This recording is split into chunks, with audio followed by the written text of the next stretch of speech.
సతీష్ కుమార్, పెద్దపల్లి జిల్లా ఓదెల మండలం కనార్తి గ్రామం. ఇక్కడికి వచ్చిన వాళ్ళందరూ కూడా వాళ్ళ సొంత సమస్యలతోనే ఏదో ఒక సమస్యతోనే వచ్చినారు. కానీ మేము ఇక్కడికి వచ్చింది మాత్రం ప్రజాధనాన్ని కాపాడడానికి, అక్రమ ఇసుక రవాణాను ఆపేసి ఈ యొక్క పర్యావరణాన్ని కాపాడడానికి మేము గత 2 సంవత్సరాల నుంచి పోరాటం చేయడం జరుగుతుంది.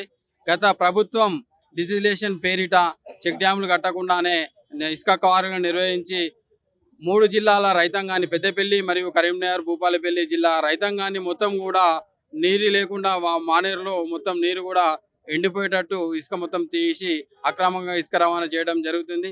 దీనివల్ల ప్రభుత్వానికి మరి పెద్ద మొత్తంలో లాభం వస్తుందని అంటే మేము సమాచార అచ్చు ప్రకారం అడిగితే కేవలం 241 కోట్లు మాత్రమే వచ్చిందని, అంటే 10 పైసలు ప్రభుత్వానికి 90 పైసలు కాంట్రాక్టర్లు అక్రమ సంపాదన అనేది చేయడం జరుగుతుంది. దీనివల్ల సుమారు ఇప్పటికి 2500 కోట్ల రూపాయల వరకు అక్రమ సంపాదన అనేది జరిగింది. దీనిపై విచారణ జరిపించాలి. మేము దీనిపై ఎన్జిట్ చెన్నైలో కేసు వేసి పోరాటం చేసినాము.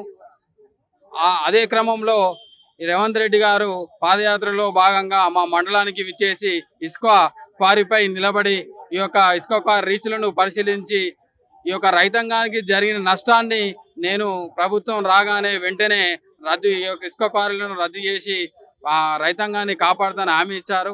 అటు హామీ మేరకు ఈరోజు ప్రజాభవన్లో రేవంత్ రెడ్డి గారికి ఒక దరఖాస్తు ఇవ్వడం జరిగింది.